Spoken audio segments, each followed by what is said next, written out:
$1 million on the teeter plan to just barely be able to push the button and say yes. And we didn't get anywhere close to that, hence I voted no. But there were a number of other things on the revenue side and cost containment that, unfortunately, when strategies are not developed months prior, as in the beginning of this year, or February or March, when they could be, that more of the complexities could be vetted, when we would have a more array of options, when it kind of comes to the 11th hour, your options narrow. So, we hit on a couple of those cost containment issues, as you know, last week. So none of them were entertained to any significance by the executive officer, by this board. And so, I voted no.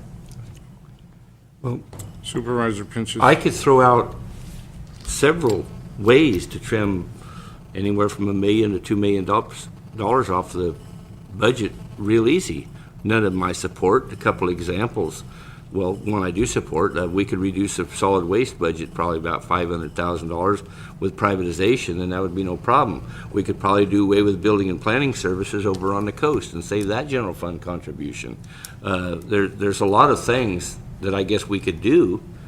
I'm not going to propose them because I was willing to adopt this budget the way it is. But if we want to talk about cuts from $1 million or $2 million, I would throw those out for discussion. We have a $700,000 contribution to our alcohol and drug program, a general fund contribution. I'm sitting here a little this morning, listening to all these retirees out there. Seems kind of ridiculous that people that work for this county for 20, 30 years, we're talking about making them pay up more money, but yet people my age that have been having drug and alcohol problems all their life, all of a sudden we're spending $700,000 in general fund dollars to basically keep them going. That's an inconsistency in my mind. So, there's maybe we need Supervisor Delbar looked about cutting back services. We're the only county of all of our neighbors, Lake, Humboldt, and Sonoma, that has multiple services area. When you go to Sonoma County, you got to go to Santa Rosa. When you go to Humboldt County for services, you go to Eureka. When you go to Lake County, you go to Lakeport. But yet in Mendocino County, we have services on the coast and here in Ukiah and actually now in Willits. So maybe that's, maybe we not need to restrict and do away with those services that we've been so lucky, and I support. I'm just saying. So if this board wants to go back and look for over $1 million, I can throw out some ideas and their general fund dollars to do it. And I don't think you would support those issues. So, but if nobody else will support those, if the 3 dissenting votes on this board adoption don't want to throw out something, I'll throw out some ideas. Supervisor Pinches, don't lump me into that. I threw out ideas. I threw out a bunch of them. So I'd appreciate it if you didn't lump me into that. Well, okay, but I want somebody to throw something out. Nobody bit. I said we ought to take a serious look at the WISC.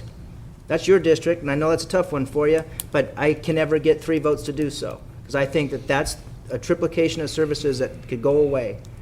I said we need to take a look at the programmatical reductions. That's a tough call.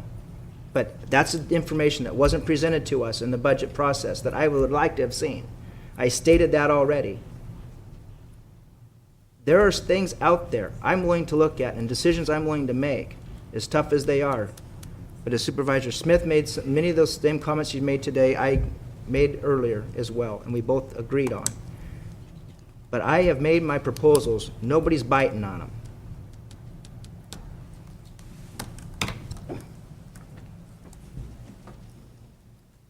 Supervisor Smith. Thank you, Mr. Chair. And maybe to move this along, perhaps, we ought to look at some of the concerns of Supervisor Colfax, perhaps, and only, of course, he can decide this outside the budget discussion, so we can move this along. I don't know, because I don't know where this is going to take us. It's going to take us down a long and difficult path, I'm afraid. But I do believe that Supervisor Colfax made some comments that were part of the motion at one point, that maybe we could check the record, see what those specifics were, and see if there's a more tangible and more concrete way that the executive office can move forward on his recommendations, separate from the budget discussion, perhaps. I don't know. I'm just trying to throw out things that might be useful to try to get this going. But Supervisor Colfax. You know, I think it's kind of funny, actually, that somehow or other one supervisor owns part of the other supervisor's vote.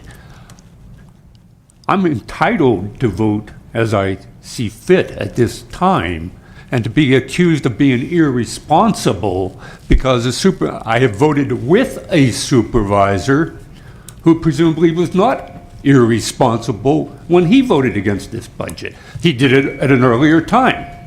But apparently he feels he made his points clearly and carried them forward. I think the record will show, and sometimes you have to listen to others in order to hear what's going on, but I think the record will show that I supported this explicitly with the understanding that what would be brought forward to us would be an attempt to address personnel and mandatory time off, furloughs, and other solutions to this. I saw no evidence of this happening, and it confirmed what I said many, many times in the hearings, in the days of the hearings, in which I said, here we go again, 10 years in a row. We come up to the end and we vote because we